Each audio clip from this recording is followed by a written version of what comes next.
নমস্কার, আমি সর্বাণী। সহজে সুস্বাদু রান্নাঘরে আজ তৈরি হবে মিলেটের আরও একটি রেসিপি। উপকারী, তৈরি করা সহজ, খেতেও দারুণ। Millet mushroom pulao. মিলেট কথাটির অর্থ হলো পারম্পরিক আনাজ। এই 5টা শ্রীধান্য মিলেট হলো ছোটা আনাজ। জোয়ার, বাজরা, রাগি এগুলো হলো মোটা আনাজ। তবে 5টা শ্রীধান্য মিলেট নিয়মিত সেবন করলে নানা রকমের লাইফস্টাইল ডিজিজগুলোকে সরিয়ে রাখা যায়। আজ তৈরি করব বার্নার্ড মিলেট দিয়ে। মোটামুটি 100 রকমের মিলেট হয়। খেয়াল রাখতে হবে, মিলেটের উপকারিতা পেতে গেলে অবশ্যই আনপলিশড মিলেট নিতে হবে।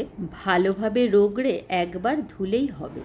মিলেট 6 থেকে 8 ঘন্টা ভিজিয়ে রাখতে হয়। 6 থেকে 8 ঘন্টা না ভিজালে মিলেটের সম্পূর্ণ উপকারিতাটা পাওয়া যাবে না। শুধুই কি নিজের সুস্থতার জন্য মিলেট খাবো? না, পরিবেশকে সুস্থ রাখতেও মিলেট খাওয়া জরুরি। মিলেট চাষে জল লাগে না, পেস্টিসাইড, হার্বিসাইড লাগে না। এটা আগাছার মতো তৈরি হয়। যে কোনো জলবায়ু আবহাওয়ায় এর চাষ করা যায়। বার্নার্ড মিলেটের ঝরঝরে ভাত তৈরি করতে যতটা মিলেট ঠিক তার দ্বিগুণ পরিমাণে জল দিতে হয়। মিলেটের খাদ্যগুণ অনেকটা মিলেট ভেজানো জলের মধ্যে অ্যাবজর্ব হয়ে থাকে, তাই মিলেট ভেজানো জল কখনো ফেলতে হয় না। মিলেট সব সময় লো ফায়ারে রান্না করতে হয়, ঢেকে রান্না করতে হয়।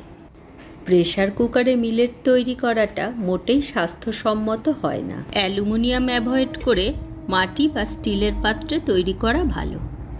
নিশ্চিন্তে মিলেট খান। মিলেট নতুন কিছু নয়, এটা একটা এনসিয়েন্ট গ্রেন। 5000 বছর আগে থেকে ভারতবর্ষে এর চাষ হতো। সিন্ধু সভ্যতার ইতিহাসেও এটা প্রধান খাদ্যদ্রব্য হিসেবে গণ্য হয়েছে। মিলেট হলো ফাইবার ও কার্বোহাইড্রেটের সঠিক ব্যালেন্স। তাই মিলেট খেলে রক্তে গ্লুকোজের মাত্রা নিয়ন্ত্রণে থাকে। গ্লুকোজকে ধীরে ধীরে ছাড়ে রক্তে। চাল গমের সেই ক্ষমতা নেই, তাই শরীরে বানের জলের মতন গ্লুকোজ ঢোকে। এতে রক্তের সন্তুলনটা খারাপ হয়। এই জন্য নানা রকমের অসুখ আমাদের শরীরে আসে, যেমন high BP, thyroid, kidney problem, diabetes. যে কোনো 5টা শ্রীধান্য মিলেট এই কারণে আমাদের খাওয়াটা ভীষণ জরুরি। বার্নার্ড মিলেট দিয়ে এই পোলাওটি তৈরি করছি। Barnyard millet liver, bladder, pancreas, urinary bladder, spleen সমস্ত সফট অর্গানকে ক্লিন করে। গ্লুকোজ ইমব্যালেন্স ঠিক করে বার্নার্ড মিলেট। এতে 10% ফাইবার কন্টেন্ট থাকে। বার্নার্ড মিলেট খেলে গ্লুকোজ ব্যালেন্সটা সিস্টেমে আসে।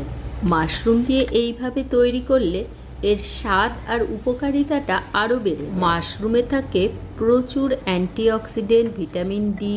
সামান্য মিষ্টির জন্য একটু গুড় পাউডারের ব্যবহার করলাম। দেখুন, একদম ঝরঝরে মিলেটের মাশরুম পোলাও রেডি। একদমই 1 পট মিল, শুধুই খেয়ে নেওয়া যাবে। সাস্টেনেবল হেলথ চাইলে মিলেট খেতেই হবে। রেসিপি ও ইনফরমেশন ভালো লাগলে একটা লাইক, শেয়ার, কমেন্ট করে পাশে থাকার অনুরোধ রইল। ধন্যবাদ।